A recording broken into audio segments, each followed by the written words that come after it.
करने की कोशिश करेंगे क्या कि ये सविनय अवज्ञा मतलब होता क्या है। ठीक है, सविनय अवज्ञा क्या होगा? सविनय अवज्ञा मतलब आप ही लोग बताइए पहले इन चीजों को।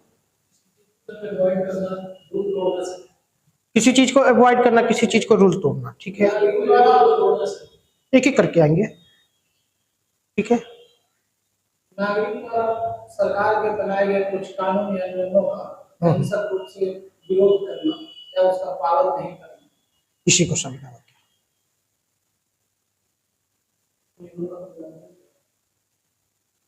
सरकार के नियमों का उल्लंघन करना।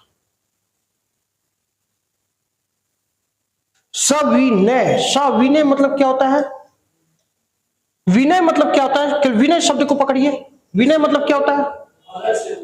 विनम्रता पूर्वक किसी भी चीज को रिगार्ड देने के लिए हम एक विनय शब्द का प्रयोग करते हैं। सविनय यानी इसका मतलब हुआ कि जो हमारी विनम्रता है उसके प्रति वो और अधिक हो गई, और अधिक रूपों में हम उसको विनम्रता दे रहे हैं। ठीक है, अवज्ञा, अवज्ञा मतलब क्या होता है? उल्लंघन, किसी भी चीजों का उल्लंघन।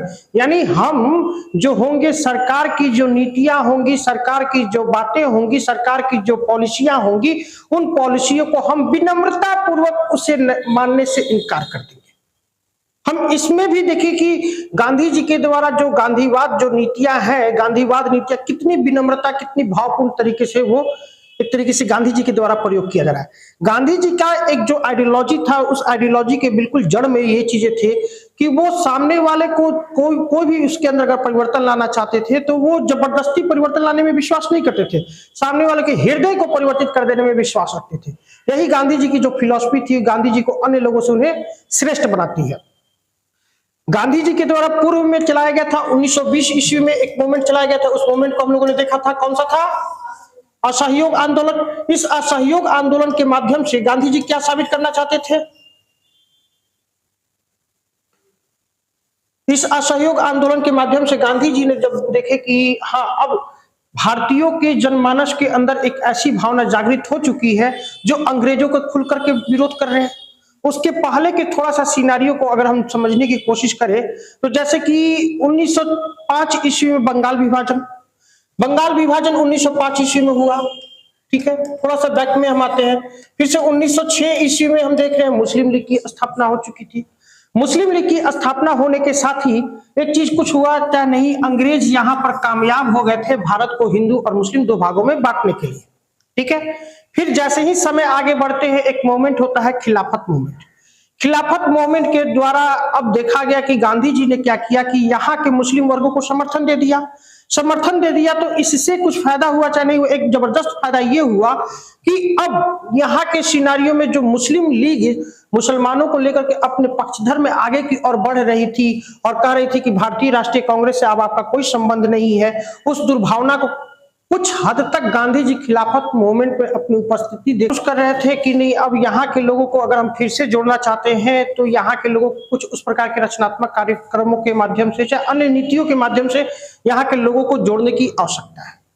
यहाँ के लोग भी, यहाँ के जो नेता लोग थे वो लोग भी इस चीज को महसूस कर चुके थे कि हाँ, एक गांधी जी ही ऐसे व्यक्ति होंगे जो हमें इस आंदोलन के माध्यम से फिर से यहाँ के सारे लोगों को एकत्र कर सकते। इसके पीछे एक दो नहीं बहुत सारी वजह थी जिन वजहों ने यहाँ के लोगों को फिर से अभिप्रेरित किया कि वे गांधी जी की नीतियों के, गांधी जी को अपना एक नेता के तौर पे घोषित करें और अंग्रेजों से अपनी बातों को मनवाने की कोशिश करें। यानी सविनय अवज्ञा कहने का मतलब हुआ कि सविनय, सविनय मतलब होता है विनम्रता पूर्वक। विनम्रता पूर्वक हम आपकी बातों को नहीं मानेंगे, विनम्रता पूर्वक हम आपकी बातों को मानने से इनकार करते हैं। यानी और सिंपल भाषा में इसे कहे तो सिंपल सा है कि इज्जत के साथ बेइज्जत करेंगे। हम आपको एक तरीके से बेइज्जत नहीं कर रहे बट इज्जत भी भरपूर दे रहे हैं। गांधी जी की जो नीतियां थी कि वो अंग्रेजों को कंप्लीट रूप से ठीक है, हम आपकी बातें जो भी है जैसे भी है हम उसके प्रति किसी भी प्रकार का हिंसात्मक गतिविधि को नहीं फॉलो करेंगे, उसको रोकने के लिए किसी भी प्रकार की अन्य जो अनावश्यक चीजें हम उसको कभी फॉलो करने की कोशिश नहीं करेंगे जो कहीं ना कहीं हिंसा को टच करता हो। बट हम अपनी विनम्रता पूर्वक हम अपनी बातों को तो कह ही सकते हैं ना जी। आपकी जो बातें हैं उसको हम मानने से इनकार कर देंगे। इसके लिए एक दो नहीं कई सारे कारण थे, जिनकी कारणों की पृष्ठभूमियों को हम लोगों ने पहले ही देख लिया था कि असहयोग आंदोलन के दरमियान बहुत सारी पृष्ठभूमियां थी जो तैयार हो चुकी थी। तैयार होने के बाद यहाँ के लोगों के द्वारा गांधी जी के नेतृत्व में एक असहयोग आंदोलन को चलाया जाता है। असहयोग आंदोलन जैसे ही समाप्त हो जाता है, उसके समाप्ति के बाद भी फिर बीच में हम लोग देखेंगे कई एक सारी ऐसी घटनाएं घटित होती हैं, जिन घटनाओं ने फिर यहाँ के लोगों को लगा कि नहीं, अब यहाँ के जो गांधी जी से अभिप्रेरित होकर कि हम एक ऐसे मूवमेंट को चलाएं, एक ऐसे आंदोलन को चलाएं जो कहीं ना कहीं किसी ना किसी रूप में अब सारे भारत के लोगों को एकत्र कर ले। इसके लिए कई सारे कारण उत्तरदायी थे। पहला देखें तो नेहरू रिपोर्ट। नेहरू रिपोर्ट के बारे में आप लोगों ने पढ़ा भी होगा। नेहरू रिपोर्ट चूंकि ब्रिटेन के जो सांसद थे उनके द्वारा भारतीय लोगों को चुनौती दी गई थी कि क्या भारतीय लोग कोई सक्षम नहीं वो अपना एक संविधान, अपना एक कानून बना सके। इस चीज को काफी गंभीरता पूर्वक लेते हुए मोतीलाल नेहरू जी के द्वारा एक नेहरू रिपोर्ट को तैयार किया जाता है। नेहरू रिपोर्ट को तैयार किया जाता है, परंतु नेहरू रिपोर्ट को कंप्लीट रूप से उनके द्वारा खारिज कर दिया जाता है कि नहीं, ये नेहरू रिपोर्ट ऐसा कहीं भी चलने वाला नहीं है। उसमें बहुत सारी चीजों को वो बिल्कुल ही मानने से इनकार कर देते हैं। अब मानने से एक तरफ तो आप खुद ही बर्केनहेड नाम था उनका, खुद ही चैलेंज कर रहे हो कि क्या आप अपने लिए कोई एक ऐसा विधान या ऐसा संविधान का निर्माण कर सकते हो, और जब यहाँ के लोगों ने निर्माण करके दिया तो आपने उसे एक सिरे से उसे खारिज कर दिया। एक भावना ये थी। दूसरी चीज ये थी कि 1929 का आर्थिक मंदी, पूरे विश्व में 1929 में आर्थिक मंदी आई हुई थी, और ये मंदी, इस मंदी को रूजवेल्ट मंदी के भी नाम से जाना जाता है, क्योंकि उस समय देखेंगे कि अमेरिकी राष्ट्रपति जो थे वो रूजवेल्ट थे, और रूजवेल्ट के समय में ही ये मंदी आई हुई थी, और इस मंदी का व्यापक प्रभाव पूरे विश्व पर पड़ा। और जब पूरे विश्व पे जब कोई भी मंदी का प्रभाव पड़ता है तो भारत उससे अछूता कैसे रह सकता था। भारत के अछूता नहीं रहने के पीछे भी जो वजह यह था कि भारत अभी भी जो कार्य कर रहा था वो ब्रिटेन के उपनिवेश के तौर पर कर रहा था जी। अब जब ब्रिटेन के ऊपर ही वो आर्थिक मंदी का दबाव पड़ने लगा तो जाहिर सी बात है कि भारत तो उसके अंदर में ही था ना, तो भारत पे भी उसका दबाव पड़ने स्वाभाविक से था। तो आर्थिक मंदी के कारण भी यहाँ के खास करके व्यापारी वर्ग जो थे, अन्य वर्ग जो थे, वो इनसे दुखी हो जाते हैं कि अब चूंकि मंदी होती है तो जाहिर सी बात है कि जो सामान्य दिनों में जो महंगाई की दर होती है उस महंगाई की दर से वो काफी अधिक बढ़ जाती है। जैसे उदाहरण के तौर पे आप लोगों ने महसूस भी किया होगा, जो सामान आप लोगों को काफी सस्ते दरों में मिल जाते थे, लॉकडाउन के दरमियान वही सामानों के लिए आप लोग अच्छे खासे पेमेंट की भी अदायगी करते होंगे, कर रहे थे लॉकडाउन में। वो भी एक प्रकार से देखिए तो एक उसका स्वरूप था, वो मंदी नहीं था, बट कहीं ना कहीं वो एक लंबे समय तक हो रहा था, तो मंदी में कन्वर्ट तो होना ही होना था, स्वाभाविक सी चीजें थी। तो उसका एक मार पूरी तरीके से भारत पर भी पड़ा, और भारत के जो खास करके व्यापारी वर्ग थे, जो अन्य वर्ग थे, व्यापारी वर्गों को अब काफी एक तरीके से दुगना तिगुना उन चीजों का भुगतान करना पड़ रहा था। दूसरी चीज है कि आम जनों को भी उस चीज को परचेज करने के लिए अब जो मौजूदा राशि थी उस राशि से एक हाईएस्ट तौर पर उनको अदायगी करना पड़ता था। तो कहीं ना कहीं भारतीय जनमानस में भी तो एक असंतोष का कारण ये बना हुआ था, वैश्विक आर्थिक मंदी, जिसे रूजवेल्ट मंदी के भी नाम से हम लोग जानते हैं। तीसरा देख रहे हैं कि युवा वर्ग में अशांति। युवा वर्ग जो था काफी अशांत था, खास करके अंग्रेजों की नीतियों से अशांत था। यह भी एक ऐसा प्लेटफॉर्म की तलाश कर रहा था कि जहां से हम कंप्लीट रूप से अंग्रेजों का विरोध कर सके, क्योंकि युवा वर्ग के अशांत होने के पीछे जो मेन वजह यह था कि भगत सिंह, सुखदेव, राजगुरु, इन तीनों को एक तरीके से डिक्लेयर हो चुका था कि हाँ, हम तीनों को फांसी की सजा देंगे। तो इससे कहीं ना कहीं युवाओं में भगत सिंह की तो काफी अधिक लोकप्रियता बढ़ चुकी थी, तो वो भी चाह रहे थे कि कहीं ना कहीं अंग्रेज इस चीज को रोक दे। अंग्रेज इस चीज को रोकने में कहीं भी सफल नहीं हो पाते हैं, जिसके कारण देख रहे हैं कि उनके मन में भी ये असंतोष की भावना जागृत होती है। ठीक है, 1929 का कांग्रेस अधिवेशन। 1929 में कांग्रेस का लाहौर में अधिवेशन बुलाया जाता है, और इसी अधिवेशन में कांग्रेस के द्वारा डिक्लेयर कर दिया जाता है कि अब हमें क्या चाहिए, पूर्ण स्वराज चाहिए। अब हमें किसी भी प्रकार से आपकी किसी भी नीतियों से मतलब नहीं है। हालांकि देखेंगे कि वो चाहते थे कि हम डोमिनियन स्टेट का दर्जा दे दें, परंतु वो डोमिनियन स्टेट के दर्जा लेने से भारतीय राष्ट्रीय कांग्रेस थी वो कंप्लीट रूप से इनकार कर चुकी थी। पंडित जवाहरलाल नेहरू के नेतृत्व में देख रहे हैं कि लाहौर में रावी नदी के तट पर 26 जनवरी को एक स्वतंत्रता दिवस के तौर पर, सांकेतिक स्वतंत्रता दिवस के तौर पर भी मनाया गया। तो कहीं ना कहीं कांग्रेस अब अपना जो पक्ष था वो कंप्लीट रूप से अंग्रेजों के समक्ष रख चुकी थी कि अब हमें पूर्ण स्वतंत्रता चाहिए। तो ऐसी भी भावना, हम पहले बात कर रहे थे कि डोमिनियन स्टेट दे दो, स्वराज की बातें कर रहे थे पहली बार, स्वराज की बातें से फिर हम डोमिनियन स्टेट तक आए, डोमिनियन स्टेट से अब हम कहने लगे हमें पूर्ण स्वतंत्रता चाहिए। यानी कहीं ना कहीं भारतीय जो नेता थे, भारतीय जनमानस के जो उस समय के जो लोग नेतृत्व करता थे, उन नेतृत्वकर्ता के भी देख रहे हैं कि मानसिक स्थिति में आत्मविश्वास में बढ़ोतरी हो रही है। अब आत्मविश्वास में बढ़ोतरी हो गई, वो कह दिए कि नहीं अब कंप्लीट रूप से हमें क्या चाहिए, पूर्ण स्वतंत्रता चाहिए। और जैसे ही वो कह देते कि अब कंप्लीट रूप से हमें पूर्ण स्वतंत्रता चाहिए, तो अब जो यहाँ के लोग थे, भारत के लोग थे, उन लोगों को भी लगा कि अब तो हम बहुत ही करीब हैं आजादी के, हमें भी अब एक तरीके से वैसा कुछ प्रयास करना चाहिए। और इस प्रयास में अगर हम नहीं कर सकते तो कम से कम अपना योगदान देना चाहिए कि जिस योगदान के माध्यम से हम इसको सफल बना दें। तो कहीं ना कहीं ऐसी मनोस्थिति भारत के हर वर्ग में, हर तबके में, हर लोगों में घूम रही थी। चौथा देख रहे इंग्लैंड में लेबर पार्टी, इंग्लैंड में लेबर पार्टी भी उसमें एक तरीके से काफी रनिंग में आ चुकी थी और लेबर पार्टी के द्वारा बातें ही की जाती थी कंप्लीट रूप से भारत के फेवर में, भारत के फेवर में बातें की जाती थी कि हाँ भारत के साथ ऐसा एक तरीके से सदुपयोग हो, भारत के जो लोग हो उन लोगों के साथ शोषणकारी नीतियों का अंत हो। और यही लेबर पार्टी थी, लेबर पार्टी अपनी सत्ता में आने के पूर्व घोषणा भी कर चुकी थी कि अगर यदि मैं सत्ता में आती हूँ, मेरी पार्टी आती है, तो भारत को हम स्वतंत्र कर देंगे। ऐसी चीजें, लेबर पार्टी का भी एक समर्थन, वहां के पार्टी का समर्थन यहाँ के लोगों को प्राप्त हो जाना, यानी कहीं ना कहीं यहाँ के लोगों के आत्मविश्वास को बढ़ा रहा था। आज भी हम कोई भी चीजें बातें करते हैं, अगर उसका वर्ल्ड लेवल पर किसी बुक वगैरह में कहीं अन्य जगह पर उसकी चर्चा हो जाती है, तो यहाँ के लोगों का मनोबल बढ़ता है कि नहीं बढ़ता है? कुछ नहीं, आप लोग कुछ दिन पहले की एक घटना को याद करो। न्यूयॉर्क की एक पेपर निकलती है, उस पेपर में अरविंद केजरीवाल की तारीफ छपी हुई थी, अरविंद केजरीवाल की तारीफ छपी हुई थी कि हाँ बहुत अच्छा वहां पर एजुकेशन से रिलेटेड इंडिया में कर रहे हैं। तो कहीं ना कहीं इनका आत्मविश्वास बढ़ा कि नहीं बढ़ा? अब वो जो भी अपना कॉन्फ्रेंस करते थे, उस कॉन्फ्रेंस में पेपर का कटिंग जरूर दिखाते थे कि देख लो अमेरिकी जो पत्रिका है, अमेरिकी जो समाचार है, उसने हमें समर्थन दिया। तो यहाँ के लोगों को भी एक लगता होगा कि नहीं लगता होगा कि वहां की जो कांग्रेस पार्टी है, वहां की जो लेबर पार्टी है, वो लेबर पार्टी हमारे फेवर में है। दो ही पार्टियां थी जी, एक कंजर्वेटिव पार्टी थी, एक लेबर पार्टी थी। तो कंजर्वेटिव पार्टी अभी सत्ता में थी, मैकडोनाल्ड जिसके प्रधानमंत्री थे। तो यहाँ के लोगों को लगा कि चलो वहां पे भी तो अपना कोई है जो हमारे विषय में सोच रहा है। तो एक अपनत्व की भावना यहाँ के लोगों के अंदर जागृत हुई और इन सब परिस्थितियों ने भारत के लोगों को अभिप्रेरित कर दिया। एक देख रहे साइमन आयोग, साइमन आयोग देखिएगा कि साइमन आयोग का गठन किया गया था 1927 ईस्वी में। 1927 ईस्वी में साइमन आयोग का गठन किया गया था और 1928 ईस्वी में ये कमीशन इंडिया में आती है। क्योंकि साइमन कमीशन के गठन करने के पीछे जो मुख्य उद्देश्य था कि 1919 में हमने भारत शासन अधिनियम बनाया था, जिसे चेम्सफोर्ड सुधार अधिनियम के भी नाम से हम लोग जानते हैं। ठीक है, अब ये चेम्सफोर्ड सुधार अधिनियम जो 1919 में बनाया था हमने, तो उसी समय हमने कह दिया था कि हर एक 10 साल पे इसकी हम मॉनिटरिंग करेंगे, इसकी जांच पड़ताल करेंगे कि हाँ ये किस हद तक क्या क्या क्या प्राप्त करने में सफल रहा। उसी 1919 के भारत शासन अधिनियम पर विचार विमर्श करने के लिए एक कमेटी का गठन किया गया, जिस कमेटी का नाम था साइमन कमेटी, साइमन आयोग। इसमें टोटल 7 सदस्य थे। अब बात ये रही कि यहाँ के लोगों को खटकी इसलिए कि ये कमेटी जो बनाई गई थी भारत के स्थितियों पे विचार विमर्श करने के लिए, भारत की स्थिति को देखने के लिए इस कमेटी का गठन किया गया था।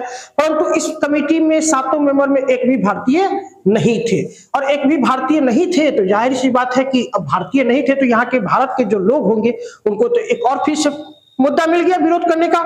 जाहिर सी बात थी कि भारतीय तो विरोध करते ही करते, आप हमारे ही विषय में चर्चा कर रहे हो और हम ही को उसमें आपने शामिल नहीं किया है। तो और बढ़ चढ़ करके लोगों के द्वारा इसका विरोध किया गया। यानी हम लोगों ने देखा कि कई एक सारी असहयोग आंदोलन की समाप्ति के बाद कई एक सारी ऐसी घटनाएं घटित होने लगी, चाहे वो अंतर्राष्ट्रीय स्तर पे हो, चाहे वो राष्ट्रीय स्तर पे हो या क्षेत्रीय स्तर पे, लोकल स्तर पे भी देखिएगा तो हर की अपनी अलग अलग समस्या थी। जैसे बिहार राज्य की अपनी कुछ अलग व्यक्तिगत समस्याएं थी, उत्तर प्रदेश की अपनी कुछ अलग समस्या थी, बट सबकी समस्याओं का जड़ जो थे वो सिर्फ और सिर्फ कौन थे? अंग्रेज ही थे। ये भारतीयों के माइंड में सेट हो चुका था कि आज हमारे पास जो भी समस्या है, इन समस्याओं का सिर्फ और सिर्फ एक ही जड़ है, वो तो है अंग्रेज। तो जितना अधिक से अधिक हो सके इन अंग्रेजों को यहां से पहले भगाने की कोशिश की जाए, प्रयास की जाए। और इन प्रयास में भारतीयों को अंदर एक विश्वास ये था कि गांधी जी ही एक ऐसे व्यक्ति हैं जो व्यक्ति पूरी तरीके से अंग्रेजों को यहां से भगा सकते हैं। ये क्षमता, चूंकि गांधी जी की नेतृत्व करने की जो क्षमता थी, वो नेतृत्व करने की क्षमता उस समय के अन्य जो लीडर थे, अन्य जो नेता थे, उन नेताओं से काफी अलग थी और काफी विशिष्ट रूपों में थी। गांधी जी का एक तरीके से लोकप्रियता ही कहिए कि पूरे उनकी बातों को हर जगह पर हर तबके के द्वारा सुना जाता था, समझा जाता था और उनकी दिए गए कार्यक्रमों को स्वीकार किया जाता था और उसमें वो लोग हिस्सा भी लेते थे। अब बातें आ गई, इसकी पृष्ठभूमि को हम लोगों ने देख लिया कि आखिर सविनय अवज्ञा आंदोलन क्यों आया, इसके आने के पीछे क्या क्या वजह रहे। अब गांधी जी के द्वारा, गांधी जी एक पेपर लिखा करते थे जिसका नाम था, आप लोगों ने सुना होगा, यंग इंडिया। यंग इंडिया नामक एक पेपर उनके द्वारा लिखा जाता था। और देख रहे हैं कि जनवरी लास्ट में, लगभग जनवरी लास्ट में ही उसी यंग इंडिया में गांधी जी के द्वारा एक लेख लिखा जाता है। वो सिर्फ अपने पेपर में लेख लिखते हैं और उस पेपर में वो लेख लिख करके कहते हैं कि हमारी कुछ मांगे हैं, आप इन 11 मांगों की आप पूर्ति कर दीजिए, यदि आप इनकी पूर्ति नहीं करते हो तो मैं आंदोलन के लिए तैयार रहूंगा या मेरे द्वारा आंदोलन किए जाएगी। एक ऐसा अल्टीमेटम सिर्फ उन्होंने अपने यंग इंडिया में दे रखा था। ठीक है, अब वहां के लोगों ने भी पढ़ा, बट वहां के लोगों ने पढ़ा तो कोई खास इस पे फोकस नहीं किया, क्योंकि उनमें देखे तो जो ये गांधी जी की 11 सूत्री मांगे थी काफी हद तक एक तरीके से देखिए तो अंग्रेजों के विपरीत थी।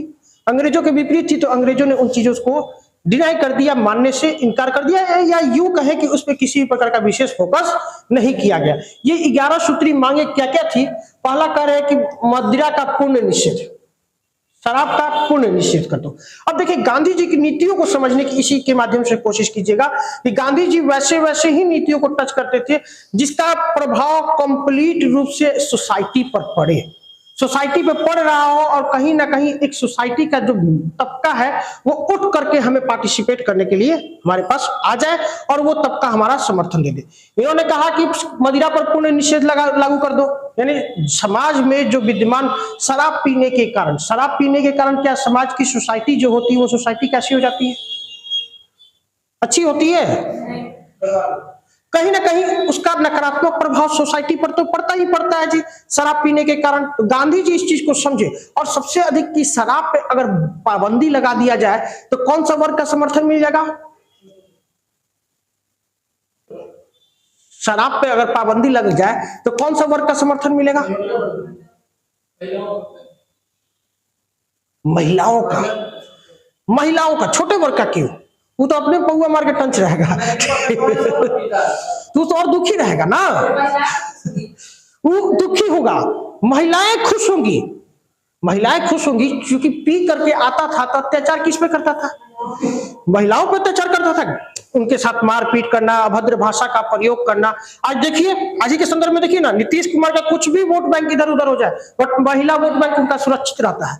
जानते हैं कि लास्ट में महिला हमको देवे करेगी। सब एक बहुत बड़ा फैक्टर उन्होंने अपने साथ कर लिया इन्हीं नीतियों के माध्यम से। तो अब महिला वर्ग का एक तरीके से कंप्लीट रूप से समर्थन मिल गया कि हाँ पूर्ण शराबबंदी लागू हो गया। तो उसके कई एक सारे लागू मतलब इनकी बातें की गई कि शराबबंदी को आप लागू कर दो।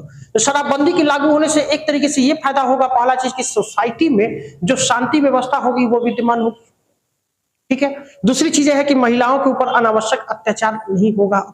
एक तरीके से जो व्यक्ति मान लीजिए कि निचले तबका का जो व्यक्ति देखिएगा, खास करके जो गरीब होते हैं, वो शराबी अगर निकल जाते वो तो टोटल कमाई के शराब ही पी जाता है जी। वो अपनी अन्य आवश्यकताओं की पूर्ति कब करेगा? तो कहीं अगर शराब पे रोक लगा दिया जाए तो कहीं ये तो निश्चित था ना जी कि उस पैसे का उपयोग अब कहाँ होगा? वो व्यक्ति अपने परिवार के, अपने खुद के कल्याण में, अपने निजी आवश्यकताओं की पूर्ति में, आवश्यक आवश्यकताओं की पूर्ति में उन पैसों का वो व्यय करेगा। एक चीज क्लियर थी। ठीक है, तो अब गांधी जी ने एक ऐसे सोशल मुद्दे को टच किया। देख रहे हो, मुद्दा छोटा सा है बट कितने व्यापकताओं पर ये प्रसारित हो रहा है। दूसरा चीज क्या है कि नमक कर का अंत। अब उस समय ब्रिटिश सरकार के द्वारा नमक पे टैक्स लगा दिया गया जी, पहली बात है। और दूसरी चीजें कही गई कि ये नमक का उत्पादन जो होगा सिर्फ और सिर्फ हमारे ही द्वारा किया जाएगा। एक अधिकार होगा हमारा नमक के उत्पादन पर, भारतीय लोगों के द्वारा नहीं किया जाएगा। नमक एक ऐसा मुद्दा था, नमक एक ऐसा विषय था जो हर तबके को टच करता था, चाहे वो अमीर हो, चाहे वो गरीब हो, चाहे वो उच्च जाति का हो, चाहे वो निम्न जाति का हो, चाहे वो हिंदी भाषी हो, चाहे वो द्रविड़ भाषी हो, चाहे वो बंगाली भाषी हो, चाहे वो गोरा हो, काला हो, सांवला हो, चितकाबर हो। किसी भी प्रकार का, हर तबके को टच करेगा कि नहीं करेगा। तो नमक कहीं ना कहीं एक तरीके से सारे वर्ग को वो टच कर रहा था। तो गांधी जी ने फिर एक ऐसा मुद्दा देखा कि अगर नमक को हम इस मोमेंट में शामिल कर लेते हैं, नमक के मुद्दे को भी शामिल कर लेते हैं, तो कुछ हो चाहे नहीं हो, भारत की एक बहुत बड़ी आबादी जो होगी, उस आबादी का समर्थन हमें प्राप्त हो जाएगा। गांधी जी ने ये महसूस कर लिया।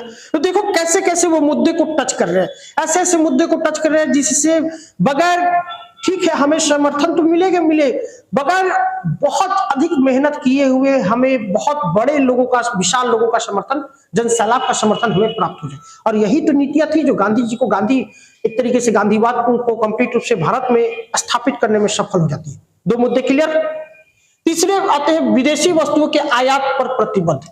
अब ब्रिटिशर्स जो थे, अंग्रेज जो थे, इनके द्वारा अपने यहाँ जो भी विदेशी वस्तु आते थे, गांधी जी ने कहा कि आप जो भी विदेशी वस्तु आते हैं उन विदेशी वस्तु पर आप टैक्स लगाइए ना, 90% का टैक्स लगाइए। अंग्रेज क्या करते थे कि वो अपने यहाँ जो बाहर से जो वस्तु आते थे उन वस्तुओं को टैक्स मुक्त कर देते थे, भारतीय वस्तुओं पर टैक्स ज्यादा पैमाने पर लगा देते थे।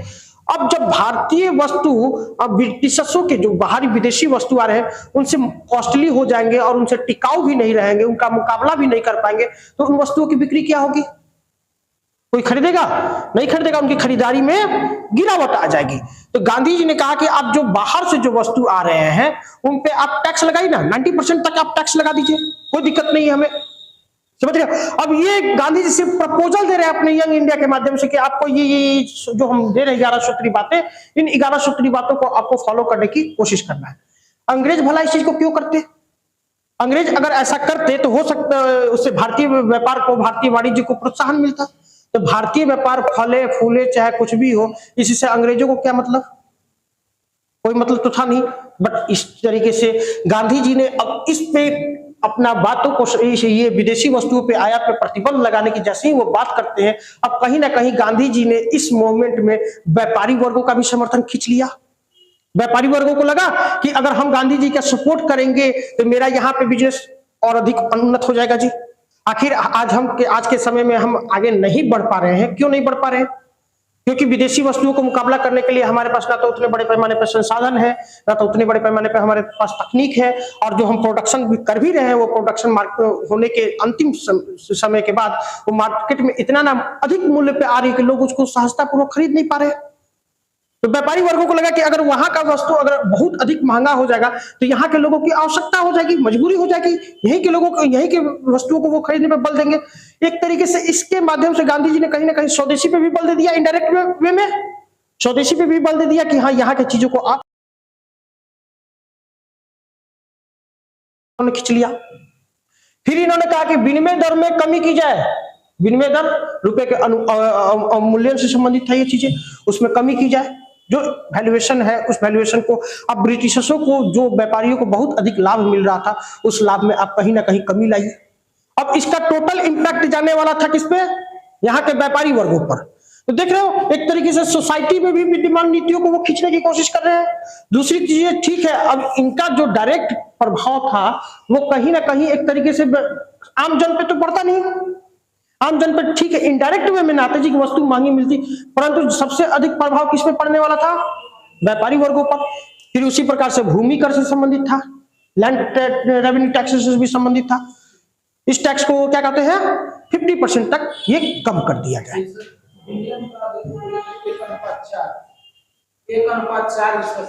भूमि कर का, हाँ ठीक, भूमि कर तो 50% था ना जी।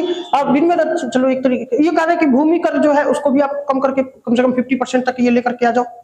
अब भूमि कर मान लीजिए कि सरकार कोई भी चीजें, सरकार टैक्स लेना कम कर देगी, तो सरकार टैक्स लेना कम कर देगी तो जाहिर सी बात है लोगों को वो कम रेट में मिल जाएगा। आज हम देख रहे हैं ना कि पेट्रोल वगैरह चाहे डीजल वगैरह इतने महंगे हैं, ठीक है, महंगा होने के पीछे बड़ी वजह क्या है?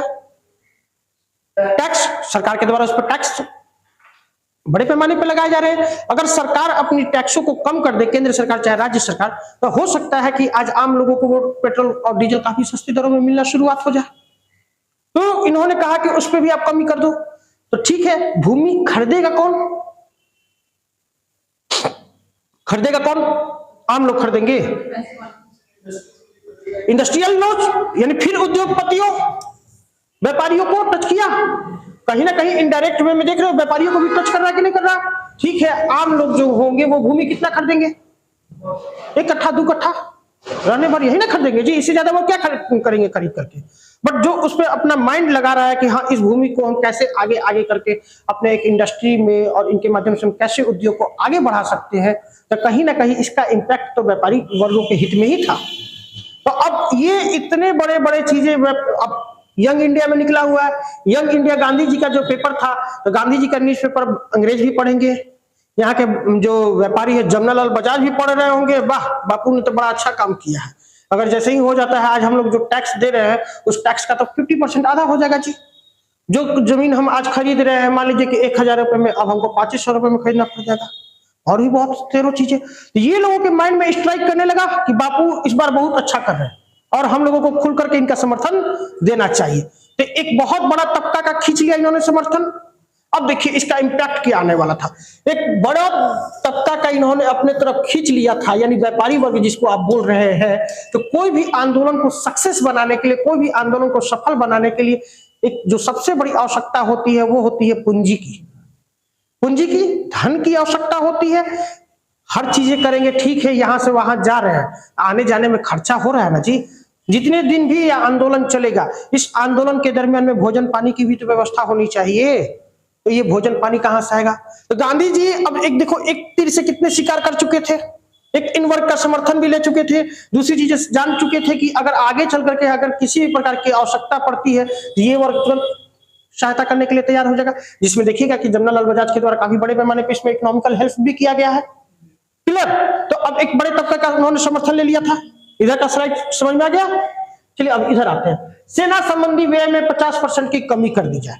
एक गांधी जी का प्रपोजल यह था कि जो सेना पे आप व्यय कर रहे हो उस व्यय को 50% कमी कर दो। अब ऐसा कह करके गांधी जी ने कहा कि अगर मान लीजिए कि सेना पे जो व्यय है 50% अगर हम कमी करवा देते हैं तो सेना क्यों रखा गया है? आखिर इतनी बड़ी सेना की आवश्यकता क्या है भारत के संदर्भ में? भारत के संदर्भ में क्या है? ठीक है, भारतीयों को तो आप टॉर्चर करने के लिए, परेशान करने के लिए उस सेना का तो प्रयोग कर रहे हो। और क्या कर रहे हो भाई? कभी आपका मन कर रहा है तो इसी सेना को उठा करके आप म्यांमार भेज दे रहे हो, किसी आपका मन कर रहा है तो इसी सेना को उठा करके आप दक्षिण अफ्रीका भेज दे रहे हो, कभी आपका मन कर रहा है तो इसी सेना को उठा करके आप विश्व के अन्य अलग अलग देशों में जहां आपका युद्ध हो रहा है उस युद्ध में आप यहाँ के सेना को भी भेज रहे हो ना जी। लड़ रहा है युद्ध कौन? आप लड़ रहे हो, ठीक है। लड़वा कौन रहा है? लड़वाने के लिए किसको उतार दे रहे हो? हम लोगों को उतार दे रहे हो, भारतीय लोगों को उतार दे रहे हो। अगर ये 50% की कमी कर देंगे तो जो उनपे आप वेयर कर रहे हो, मान लीजिए कि यहां से अफ्रीका ही आप यहां से सैनिकों को भेजे, तो उनको भेजने में खर्चा हुआ, उतने दिनों का उनकी रसद पानी यानी भोजन पानी की भी व्यवस्था करना है, ये भी व्यवस्था करके दोगे। तो इन सब खर्चों का अंतिम रूप से वेयर कौन कर रहा था? भारत के लोग, भारतीय लोगों के द्वारा। इन्होंने कहा कि उसको भी आप पाबंदी लगा दो, उस पर भी आप रोक लगा दो। अगर ये रोक लग जाता है तो कहीं ना कहीं आप इससे जो रोक लगता है उसका पैसे का आप वेयर करो, यहाँ के जन कल्याणकारी कार्यों पर करो, यहाँ के लोगों पर आप उसका खर्चा करो। समझ में आया? अब फिर बढ़ते हैं कि आत्मरक्षा के लिए हथियार रखने का लाइसेंस। उस समय की बातें थी कि 1930 ईस्वी की अगर हम बातें करें तो उस समय हथियार रखना भारतीय लोगों के लिए पॉसिबल नहीं था। अंग्रेज ही थे जो वो अपनी सुरक्षा के लिए चाहे अपने लिए वो हथियार रख सकते थे। उसी समय आप लोगों को याद होगा, इसी समय के जस्ट पूर्व में थोड़ा सा एक घटना को आप लोग याद कीजिए। एक बिल पेश किया गया था, सेफ्टी बिल। सेफ्टी बिल, उसी सेफ्टी बिल के विरुद्ध में भगत सिंह के द्वारा असेंबली में बम फेंका गया था, तो कहीं ना कहीं इससे रिलेटेड था।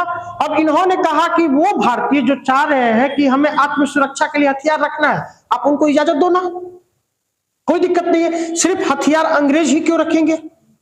भारतीयों को भी हथियार रखने की इजाजत मिलनी चाहिए, परमिशन मिलनी चाहिए। तो अब एक तरीके से देख रहे हैं, ये वैसी नीतियां थी कि अब लोगों को लगा कि गांधी अगर आ जाते हैं, गांधी जी की बातों को अगर मान लिया जाए तो हम रातों रात बहुत कुछ कर लेंगे, हमारे जो भी अनावश्यक खर्चे हैं उन खर्चों को पे रोक लग जाएगा। आई ऐसी बातें, ऐसी फीलिंग्स आई, ठीक है। अब एक और मुद्दा मेन था कि सभी राजनीतिक कैदियों को रिहा कर दो, सभी राजनीतिक कैदियों को रिहा कर दीजिए। वैसे कैदी जिनको आपने जो आंदोलन में संलग्न थे और उस आंदोलन के कारण आपने उन्हें अगर गिरफ्तार कर रखा है तो उन गिरफ्तार किए गए व्यक्तियों को आप मुक्त कर दीजिए। हाँ, ये ध्यान में रखिएगा कि वो ऐसे व्यक्ति को मुक्त करना है जो किसी प्रकार की हिंसात्मक गतिविधि में जुड़े हुए नहीं हो, हिंसात्मक गतिविधि में नहीं जुड़े हुए हो, सिर्फ आंदोलन में गए हुए थे, साइमन कमीशन का विरोध करना था, go back Simon, go back Simon चिल्ला रहे थे, आपने उठा करके उनको जेल में डाल दिया। आज भी वो जेल में सड़े रहे हैं जी। वैसे लोगों को आप रिहा कर दो। कुछ ऐसे लोग थे जो रावी नदी के तट पर पहुंचे थे जी स्वतंत्रता दिवस मनाने के लिए, आपने उन्हें गिरफ्तार करके रख दिया था, उनको आप छोड़ दीजिए। कुछ ऐसे वर्ग थे जो चौरा चौरी कांड में उसी समय से आप वहां पे आंदोलन ये चीजें हुए, वहां से गिरफ्तार करके आपने उनको अभी लंबे समय तक जेल में रखा हुआ था। तो ऐसे ऐसे लोगों को आप छोड़ दो। राजनीतिक तौर पे जो सिर्फ बंदी बनाए गए हो सिर्फ किसी आंदोलन के कारण, अन्य चीजों के कारण, जिनकी पृष्ठभूमि किसी प्रकार से हिंसात्मक गतिविधियों से जुड़ी हुई नहीं हो, ये गांधी जी की बातें कही गई। ठीक है। फिर नेक्स्ट, गुप्तचर पुलिस विभाग पर जनता का नियंत्रण। आपने जो गुप्तचरी विभाग स्थापित कर रखा है जी, इस गुप्तचरी विभाग पर जनता का नियंत्रण दीजिए। एक तरीके से हमें भी तो मतलब पता होना चाहिए कि ये चीजें क्या हो रहा है, क्या नहीं हो रहा। ऐसे आप जो मर्ज में आ रहा है, जैसे मन में आ रहा है, आप अपनी सुविधाओं के अनुसार चलाए चले जा रहे हो। एक तरीके से आप उस जो व्यवस्था है उस व्यवस्था पे आप जनता का भी राइट्स दे दो। बड़ी सरकारी नौकरियों का वेतन आधा। जो भी खास करके आप मान के चलिए कि वरीय अधिकारी थे, जैसे आईसीएस अधिकारी जो थे, जो भी आईसीएस अधिकारी थे, उन आईसीएस अधिकारियों को वेतन को आप आधा कर दो। गांधी जी ने कहा कि अगर आप उनके वेतन को आधा कर दोगे, एक आईसीएस अधिकारी बनता है तो आईसीएस अधिकारी को आप कितनी सारी सुविधाएं दे देते हो जी। रहने के लिए एक बहुत विशाल सा एक घर दे दिए जी, जिसमें गार्डन वगैरह सब कुछ है, अच्छी खासी उसे सैलरी दे रहे हो, वेतन के साथ साथ आप उसे अन्य भत्ते वगैरह भी दे रहे हो। तो ये इतना अधिक देने की आवश्यकता क्या है? अगर वो पैसे बचते हैं तो उन पैसों को आप कहां व्यय करो? यहाँ के लोगों के जन कल्याण पे आप व्यय कर दो। ये बातें गांधी जी के द्वारा दी गई। अब यहाँ के लोगों को लगा कि अगर इतनी सारी जो बातें हैं, अगर वो वास्तविक रूप से सफल हो जाए, मूर्त रूप से अगर व्यवहार में आ जाए, तो फिर कैसा भारत होगा? कल्पना कर सकते हो, जो भी मैंने आपको एक स्टोरी सुनाया। अब फिर कह रहे भारतीय समुद्री तट पर कानूनी तौर पर भारतीय सुरक्षित। अब जो समुद्री तट था, समुद्री तट पर जो भारतीय जाते थे, उन भारतीयों के साथ आप गलत तरीके से व्यवहार करते थे। जो भारतीय मछुआरे होते थे या अन्य किसी प्रकार से वो समुद्री तट पर एकत्र होते थे, तो कहीं ना कहीं इन सारी नीतियों को जो आपने सुना, इन सारी नीतियों के माध्यम से गांधी जी ने क्या किया? भारत का एक बहुत बड़ा तबका था, उस तबकों को अपनी तरफ खींचने की कोशिश किया कि अब उसका समर्थन मुझे प्राप्त हो जाएगा। और किसी भी जन आंदोलन को सफल बनाने के पीछे जो सबसे बड़ी वजह होती है, या सबसे बड़ी जो उसकी कह सकते हैं कि बैकबोन होता है, वो बैकबोन होता है कि जनता का समर्थन। जितने बड़े पैमाने पे जनता का समर्थन होगा, उतने बड़े पैमाने पे हम इस आंदोलन को सफल होंगे। अब एक तरीके से ये दिए गए गांधी जी के 11 स्टेटमेंटों को आप ध्यान से देखिए, तो गांधी जी ने कहीं ना कहीं अपने 11 स्टेटमेंटों के माध्यम से महिला वर्ग की सहमति को प्राप्त कर लिया, उनकी भागीदारी को बनाने की कोशिश किया। फिर से देख रहे हैं व्यापारी वर्ग, उनको भी बनाने की कोशिश किया, मजदूर वर्ग, उनको भी बनाने की कोशिश किया, आम जनता, उनको भी तो बनाने की कोशिश किया। कह रहे कि आईसीएस अधिकारियों के वेतन को आधा कर दो, तो वेतन आधा होगा तो खर्चा कहां होगा? वो पैसा जनता के ही कल्याण पे होगा जी। सेना में कह रहे हैं कि आप उसमें कटौती करो, तो उसमें भी कटौती होगा, कहां खर्चा होगा? जनता पे ही खर्चा करो ना। तो एक बहुत बड़े तबके का गांधी जी ने अपनी तरफ खींचने की कोशिश कर ली है इस मूवमेंट के माध्यम से। समझ में आया जी? गुप्तचर पुलिस विभाग था। इस विभाग को ये कहते हैं कि ठीक है, इस पे जनता का नियंत्रण दीजिए एक तरीके से। अब जो मुद्दा है, जैसे भी आप हर काम को करवा ले रहे हो अपने अनुसार, कोई व्यक्ति कहां पे इन्वॉल्व है, किस रूपों में इन्वॉल्व है, आप उसको अपने अनुसार मॉडिफाई किए जा रहे हो। पारदर्शिता लाओ, सिंपल सा अगर कहें तो। जैसे कैसे? आरटीआई, आज के समय में आप देखते हो आरटीआई, उस चीजें आप हमें हमारी इंफॉर्मेशन में होनी चाहिए। हमारे भी जनता का भी तो एक तरीके से इंफॉर्मेशन होना चाहिए। आखिर आज के समय में देख रहे हो ना कि आरटीआई सरकार के द्वारा क्यों लाई गई? आरटीआई लाने के पीछे उद्देश्य क्या था? पारदर्शिता। ठीक है, वो तो उसका फीचर्स ही हो गया, सूचना मिले वो भी नहीं। कानून में पारदर्शिता पारदर्शिता हुई है तो उसका नेचर ही है जी। आरटीआई क्या ही है? सबसे बड़ा चीज है कि विश्वास, आम जनता का सरकार के प्रति विश्वास बने कि हाँ हम आपके साथ किसी प्रकार का धोखाधड़ी नहीं कर रहे हैं। और जनता जब आश्वस्त हो जाएगी कि सामने वाली जो सरकार है वो किसी भी प्रकार से मेरे साथ चीटिंग नहीं कर रही है, तो सरकार की नीतियों में, कार्यक्रमों में बढ़ चढ़ करके हिस्सा लेगी कि नहीं लेगी? जनता का एक समर्थन प्राप्त होगा कि नहीं होगा? ये चीजें देखा इन्होंने। ये बातें सिर्फ और सिर्फ गांधी जी के द्वारा अभी कही गई थी यंग इंडिया में। क्लियर? ऐसी बातें कह करके गांधी जी यंग इंडिया में अपना दे देते हैं। लास्ट जनवरी की बात थी, जनवरी 1930 ईस्वी की बात थी। ठीक है, अब इस तरफ देख रहे हैं कि गांधी जी ये पेपर में अपना छाप करके निश्चिंत हो जाते हैं। उधर अंदर ही अंदर गांधी जी के द्वारा पृष्ठभूमि बनाई जाती है कि हाँ अब यहाँ के जो लोग हैं, यहाँ के लोगों को हम एकत्र करना शुरुआत करते हैं, यहाँ के लोगों को एक तरीके से एक सूत्र में बांधने की कोशिश करें, जोड़ने की कोशिश करें कि हाँ वो एक ऐसे आंदोलन के लिए तैयार हो जो अब हम करने जा रहे हैं। ठीक है, यहां तक पृष्ठभूमि तैयार हुई। फिर उसी समय देख रहे हैं कि गांधी जी के द्वारा 6 अप्रैल को एक लेटर लिखा गया। ये लेटर वो लिखते हैं इरविन को। अब फिर कहते हैं, चेतावनी देते हैं कि जो हमने 11 सूत्री बात यंग इंडिया में कही थी, उस 11 सूत्री बातों को आप मानने की कोशिश करो, मानने की आप उसको इंप्लीमेंट में उतारो। अगर आप उसको इंप्लीमेंट में नहीं उतारते हो तो हम क्या करेंगे, अब आंदोलन करेंगे। जनवरी में उन्होंने केवल एक तरीके से अघोषित रूप में सिर्फ उन्होंने अपनी मंशा जाहिर कर दी थी अंग्रेजों के सामने। मार्च शुरुआती आते आते उन्होंने अल्टीमेटम दे दिया कि भैया हमने 11 को जो दिया था उस 11 पे अभी तक आप कहां पहुंचे, यानी लगभग मान के चले फरवरी, यानी 1 महीना 1.25 महीने का उसमें भी समय वो देते हैं अंग्रेजों को। बट अंग्रेज काहे का, वो 11 में से कोई भी बात अंग्रेजों के फेवर में थी, फेवर में नहीं थी, तो अंग्रेज उन बातों को क्यों मानते हैं? अंग्रेज इस बात को डिनाई कर जाते हैं। तब अब गांधी जी कहते हैं कि अब मैं आंदोलन करूंगा, अब मुझे कोई आंदोलन करने से रोक नहीं सकता है।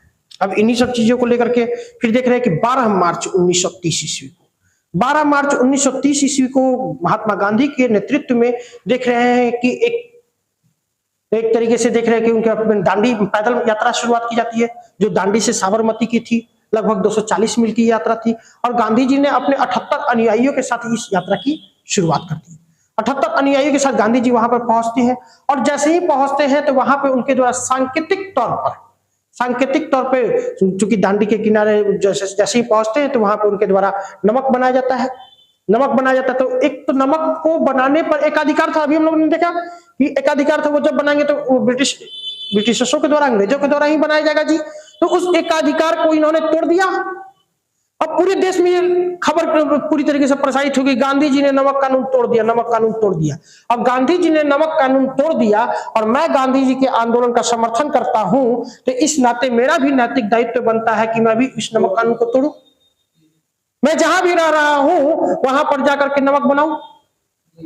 यानी एक तरीके से पूरी तरीके से कंप्लीट रूप से अब अंग्रेजों को दिखा देना है कि हाँ हम अब आपके किसी भी नीति से, किसी भी चीजों से आगे झुकने वाले नहीं है। क्लियर हो गया यहां तक का कॉन्सेप्ट? अब गांधी जी ने अब एक तरीके से माहौल बना दिया जी, 1-1.5 महीने में माहौल भी बन गया था। अब वो यहाँ के लोगों के द्वारा जो फिर से कहते हैं, लोग नमक बनाए तथा नमक कानून को तोड़े। आप लोग नमक बनाइए, आपको जहां जैसे जैसे लगता है समुद्रवर्ती क्षेत्र है, समुद्रवर्ती क्षेत्रों में आप नमक बनाइए। जहां पर समुद्रवर्ती क्षेत्र नहीं है, जैसे कि हम बातें कर ले बिहार के संदर्भ में, तो बिहार के लोग नमक कैसे बनाएगा? मिट्टी से बनाएगा। यहाँ की मिट्टी को आप ले लो, मिट्टी को सांकेतिक तौर पे हम नमक बनाए, क्योंकि एक सांकेतिक तौर पे कोई भी विरोध होता है तो उस विरोध के एवज में एक संकेत देना होता है। उस संकेत के माध्यम से आप अपनी उपस्थिति को दर्ज करा देते हो कि हाँ हम भी उपस्थित हैं। कहीं ना कहीं आपके इस मोमेंट में, आपके इस भावनाओं से, आपके इस विचार से हम भी सहमति रखते हैं और इस सहमति में हम अपनी उपस्थिति दर्ज कराते हैं। याद करो लोग, कोरोना काल याद आ रहा है? मोदी जी के द्वारा आह्वान किया गया थाली और ताली को बजाइए। ठीक है, जो भी हो, लगभग लोगों ने बजाया था, आप लोगों ने भी बजाया था। कोई बजाने वाला इसमें से? आप नहीं बजाई थी, आप बजाई थी। तो ये देखिए, इसमें हंसने वाली कोई बातें नहीं है। ये देखिए आइडियोलॉजी है। हो सकता है आप उनके आइडियोलॉजी के उसमें सिर्फ और सिर्फ क्या था कि आप उनके साथ खड़े हो गए। देश अभी जिस भी अवस्था से गुजर रहा है उस अवस्था में हम अपनी उपस्थिति दर्ज करा दी है। आपके एक थाली पीट देने से कुछ होने जाने वाला तो था नहीं। कोरोना कैसे भाग जाता जी? ठीक है, आपके ताली बजा देने से क्या कोरोना भाग जाता? नहीं भाग जाता। बट आपने अपनी उस उपस्थिति को दे करके कहीं ना कहीं उनके जो भी उस समय कोरोना वॉलंटियर थे जो कार्य कर रहे थे, उनके आत्मविश्वास को बढ़ा दिया कि आप घबराइए मत, हम आपके साथ हैं, हम आपके साथ खड़े हैं, हम आपके साथ हर कदम से कदम है। डॉक्टर हो, चाहे मेडिकल के अन्य स्टाफ हो, चाहे उससे रिलेटेड अन्य जो भी वर्ग काम कर रहा था, स्पेशली कोरोना को लेकर के, उनको लगा ना जी कि देश का इतना बड़ा समर्थन हमें मिल रहा है। जब मोदी जी उस समय गद्दी पर बैठे हुए थे तो मोदी जी को भी लगा ना कि चलो देश की जनता का समर्थन है जी, इस विषम परिस्थिति में जनता हमारे साथ खड़ी है। ठीक है, इतना बजा कि करो करो उसमें ड्राम उराम सब बजा दिया। चलिए दूसरा कर रहे हैं, महिलाएं शराब, अफीम तथा विदेशी कपड़ों के दुकान पर धरना दे। महिलाएं जो है शराब, अफीम तथा विदेशी कपड़ों के दुकानों पर धरना दे। शराब, जैसा कि अभी हम लोगों ने तुरंत देखा जी कि शराब से सबसे अधिक अगर सेवन करने वाला कोई वर्ग होता है तो वो होता है पुरुष, परंतु शराब का सबसे अधिक नकारात्मक प्रभाव किसी पे जाता है तो वो होती है महिला। पी करके आएगा, महिला पे अत्याचार करेगा, महिला को प्रताड़ित करने की कोशिश करेगा, तो इसका खामियाजा कहीं ना कहीं महिला वर्ग पर तो पड़ रहा था ना जी। अब महिला वर्ग ही अगर डिस्टर्ब हो गई तो कहीं ना कहीं उस पूरे परिवार का बेड़ा गर्क हो जाएगा, परिवार का विकास रुक जाएगा। तो इन लोगों ने कहा कि पहुंच जाओ वहां पर जाकर के ये शराब की दुकानों पर जो भी धरना वगैरह है उसको कंप्लीट रूप से रोक लगा दो। ठीक है, विद्यार्थी सरकारी स्कूलों एवं कॉलेजों का त्याग कर दे। सरकारी स्कूल कॉलेजेस में जो पढ़ते हो लोग त्याग दो, आपको शिक्षा ही चाहिए ना जी। बहुत देरों हमने असहयोग आंदोलन के दरमियान स्थापित कर रखा था काशी विद्यापीठ, बिहार विद्यापीठ, ऐसे ऐसे बहुत देरों हमने विद्यापीठ स्थापित कर रखा था जहां पे आपको उनसे अच्छी और गुणवत्तापूर्ण शिक्षा मिलेगी, मैं ऐसा आश्वासन देता हूं। तो आप क्यों सरकारी स्कूल में पढ़ करके पाश्चात्य शिक्षा की तरफ भाग रहे हो? ये पाश्चात्य शिक्षा कहीं ना कहीं आपकी गुलामी का परिचायक बनेगी, इसलिए आप उसका त्याग दो। क्लियर? राजकीय कर्मचारी दफ्तरों को छोड़ दे, जितने भी सरकारी कर्मचारी छोड़ दो, नौकरी से नहीं त्याग देना है, नौकरी से नहीं त्याग देना। आप अपने कलम को, पेन को डाउन कर दो, पेन डाउन कर दो, यानी आप अपने जो आपको दिए गए हैं दायित्व, उस दायित्व को पूर्ण करने से, निर्वहन करने से आप इनकार कर दो। ये देखो, ऐसे ऐसे मुद्दों को अगर हम करने लगेंगे, लोग नमक बनाए, ठीक है, नमक से एक टैक्स आ रहा था ना जी, अब जो लोग खुद ही नमक बना लेने लगेंगे तो सरकार को टैक्स क्यों देंगे? ब्रिटिशर्सों पर इसका इकोनॉमिकल नकारात्मक प्रभाव पड़ा, शराब की दुकान बंद हो जाएगी, अफीम की दुकान बंद हो जाएगी, विदेशी कपड़ों की दुकान बंद हो जाएंगे, तो कहीं ना कहीं अब इसका प्रभाव कहां पड़ता? टैक्स सिस्टम पे। यानी ये कहीं ना कहीं अंग्रेजों को इकोनॉमिकल रूप से तोड़ने की भी प्लानिंग थी गांधी जी की, कि इकोनॉमिकल रूप से अगर आप इनको तोड़ देते हो और तोड़ने में यदि आप कामयाब हो जाते हो तो कहीं ना कहीं अब उसका एक बहुत ही सुव्यवस्थित प्रभाव पड़ेगा यहाँ के जनमानस पे। जनता सरकार को टैक्स ना दे, किसी प्रकार का टैक्स मत दीजिए। क्यों देंगे भाई टैक्स? टैक्स जनता सरकार को क्यों देती है? क्योंकि बदले में सरकार उसको आश्वासन दी होती है कि हम आपको अमुक अमुक अमुक अमुक प्रकार की सुविधाएं उपलब्ध कराएंगे। ये हम आपसे टैक्स ले रहे हैं, जैसे आज की सरकार को ही देखिए, आपसे टैक्सेज वगैरह ले रही है, बहुत सारे प्रकार के टैक्सेज ले रही है, बदले में आपको बहुत सारी सुविधाएं भी तो टैक्स के माध्यम से आप दे रही है। स्वास्थ्य से संबंधित हो जी, आपको कौन सा है नया सरकार के द्वारा आयुष्मान योजना, स्वास्थ्य से संबंधित आपको कम से कम 5 लाख का एक आयुष्मान योजना के माध्यम से दे रही है ना जी, या 5 लाख का आपका क्रेडिट हम लेते हैं कि इलाज कराने की क्षमता है हम रखेंगे, राशन दे रही है। उसके बदले में और भी बहुत 13 प्रकार की चीजें हैं जो सरकार के द्वारा आपको आज भी मुहैया कराई जा रही है। तो आप टैक्स की अदायगी कर रहे हैं तो आप बदले में आपको दिख भी तो रहा है ना कि सरकार के द्वारा हमें अमुक अमुक अमुक अमुक चीजें मिल रही है। ठीक है, इन्होंने कहा कि उन सब चीजों को आप पाबंदी लगा दो, बंद कर दो। जनता तकली और चरखा काटे और सूत एकत्र करे, चरखा चलाइए लोग। अब एक मोमेंट में चरखा को भी शामिल कर लिया गया। गांधी जी के जितने भी मोमेंट रहे हैं उन मोमेंटों में एक प्रमुख है उनका जो अस्त्र रहा था वो चरखा। चरखा चलाओ, चरखा चलाओ, इससे सूत कटेगा, कपड़ा, ये कपड़ा वगैरह का ये चीजों का खुद से खुद के वस्त्र को बनाओ। क्या जरूरत है हम विदेशी वस्त्र पहन करके घूमेंगे जी? हम अपने द्वारा हाथों द्वारा बनाए गए वस्त्रों को अगर पहनते हैं तो उसका वैल्यूएशन कुछ अलग होगा। ये चीजें होंगी, वैसी चीजें आप करो। क्लियर? विदेशी वस्त्रों को होली जलाया जाए, जितने भी विदेशी वस्त्र हैं उन विदेशी वस्त्रों को एक जगह पर रख दीजिए और उसमें सिलाई मार दीजिए। अब इससे क्या होगा कि ठीक है विदेशी वस्तुओं को हम जला देते हैं, तो जो विदेशी वस्त्र हमारे यहाँ जो लोग लेकर के आ रहे हैं उनकी भावनाओं को एक तरीके से प्रहार होगा, उनकी जो मोनोपोलियां होंगी उन मोनोपोलियों पे इसका प्रभाव पड़ेगा, इंपैक्ट जाएगा कि नहीं अब वहां पर लेकर के जाना ही नहीं है, कि वहां के लोगों के द्वारा इन चीजों को किसी प्रकार से पसंद नहीं किया जाता है। क्लियर यहां तक? फिर कह रहे कि अस्पृश्यता का अंत हो। उस समय का जो सोसाइटी था, उस समय की सोसाइटी में अगर 1930 ईस्वी में हम बात करें, उसके पूर्व भी आप देख रहे हो कि अस्पृश्यता यानी कहने का मतलब छुआछूत भारतीय समाज में एक लंबे समय से चली आ रही एक कुरीति थी, लंबे समय से ये बनी हुई कुरीतियां थी जी। गांधी जी ने महसूस किया कि अगर समाज में छुआछूत यानी किसी प्रकार का भेदभाव विद्यमान है, और समाज में जब भेदभाव ही विद्यमान रहेगा तो क्या हम सारे लोगों को एकत्र करने में कामयाब हो पाएंगे? नहीं हो पाएंगे, क्योंकि समाज तो ऑलरेडी खंडित बटा हुआ है जी, टुकड़ों में टूटा हुआ है समाज। तो इस समाज को एकत्र करने के लिए जो सबसे पहले जो सामाजिक कुरीतियां है उन कुरीतियों को निकाल के फेंक दो। उन कुरीतियों में इन्होंने देखा कि एक प्रमुखता से कुरीति थी अस्पृश्यता, छुआछूत। तो इस छुआछूत जैसी चीज को आप कंप्लीट रूप से डिनाई कर दो, इसको आप समाप्त कर दो। समझ में आ गया? क्लियर? अब ये आंदोलन तो हम लोग देख रहे थे कि ठीक है, अब राष्ट्रीय स्तर पर ये आंदोलन का क्या प्रभाव पड़ा, क्या नहीं प्रभाव पड़ा। जैसे ही गांधी जी के द्वारा ये आह्वान किया जाता है, देश के बड़े से भाग में, उत्तर प्रदेश में, आंध्र प्रदेश में, तेलंगाना में, फिर से आप देखें केरला में, हर जगह पर गांधी जी का समर्थन प्राप्त हो जाता है। तंजौर के तट पे आप लोग पढ़ते भी होंगे जी, श्री राजगोपालाचारी के द्वारा वहां पर इसका नेतृत्व किया जाता है, टी प्रकाशम के द्वारा नेतृत्व किया जाता है, ऐसी चीजें। तो एक तरीके से राष्ट्रीय स्तर पर तो इसका प्रभाव पड़ा ही पड़ा। राष्ट्रीय स्तर पे गांधी जी के विचारधारा से जितने भी लोग समर्थित थे उन सारे लोगों ने अपनी उपस्थिति दर्ज करा दी। अब हमें देखना है कि इसका इम्पैक्ट बिहार में क्या पड़ता है, बिहार में इस आंदोलन का क्या प्रभाव पड़ता है। बिहार में ये आंदोलन अपने आगे की ओर बढ़ रहा था, चरम सीमा की तरफ।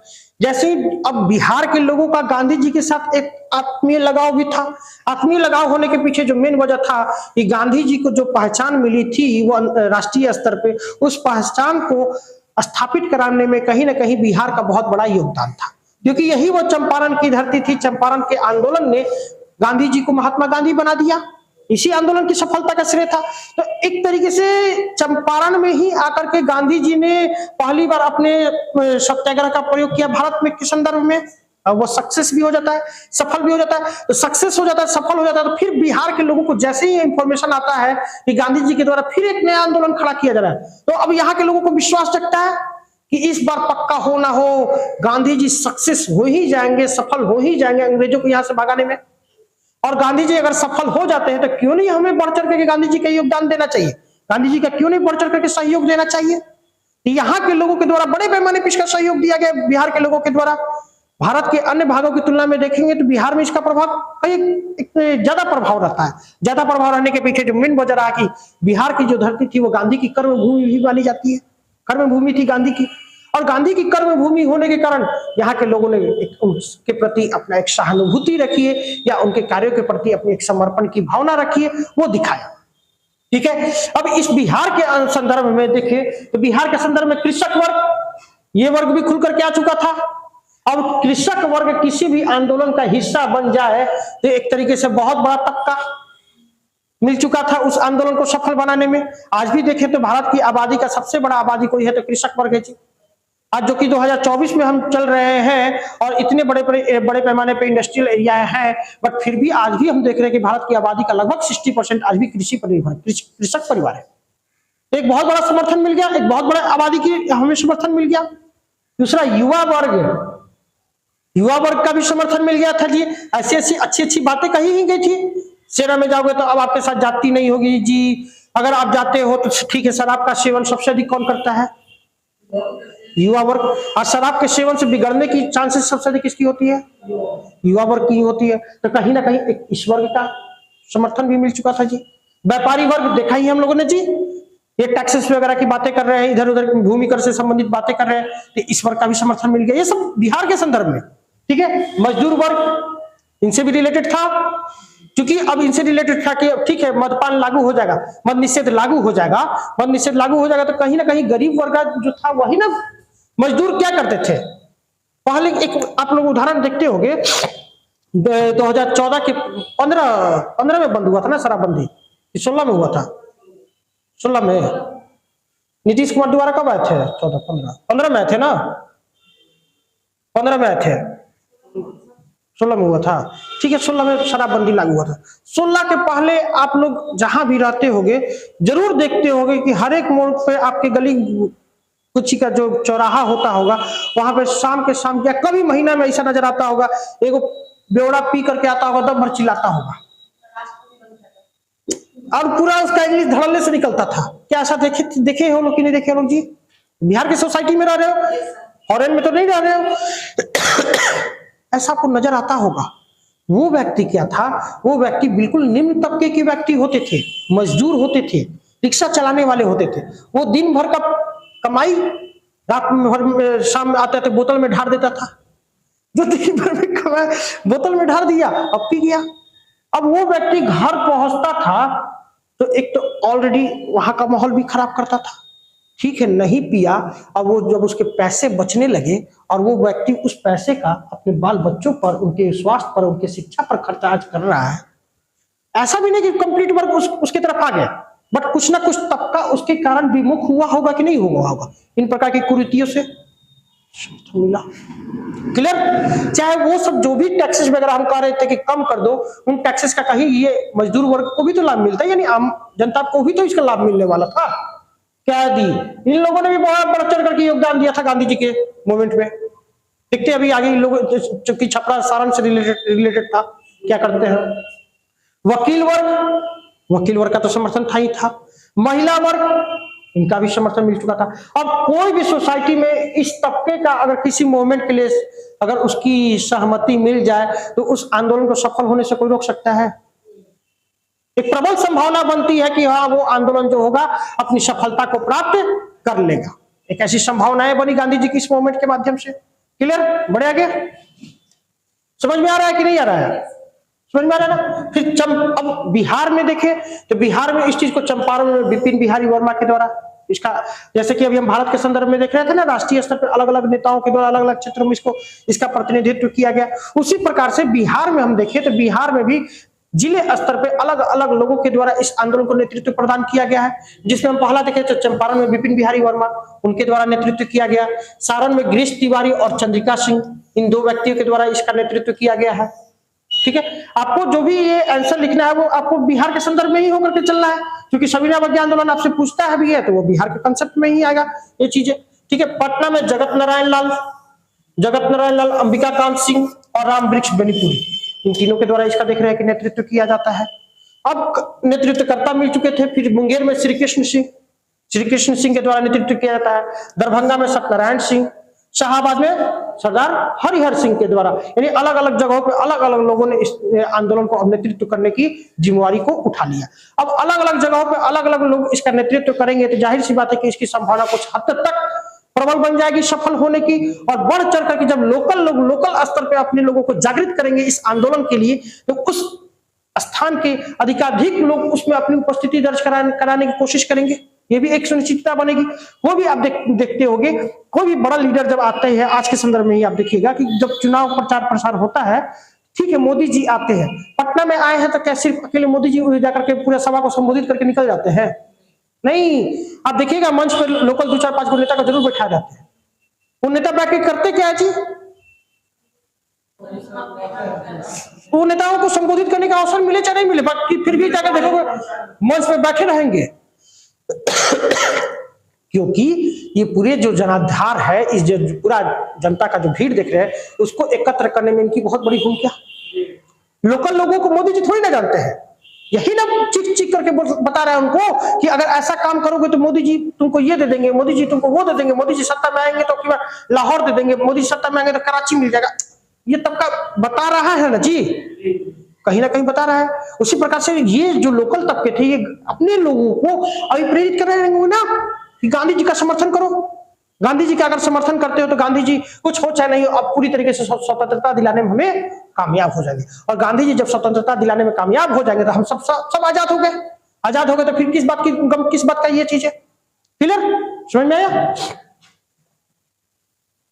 अब उसी दरमियान में देख रहे हैं कि चौकीदारी इसी मोमेंट में अलग से सपोर्ट देते हुए चौकीदारी कर की बात की जाती है कि ठीक है चौकीदारी कर नहीं देंगे, इससे देने से इनकार कर दिया जाता है।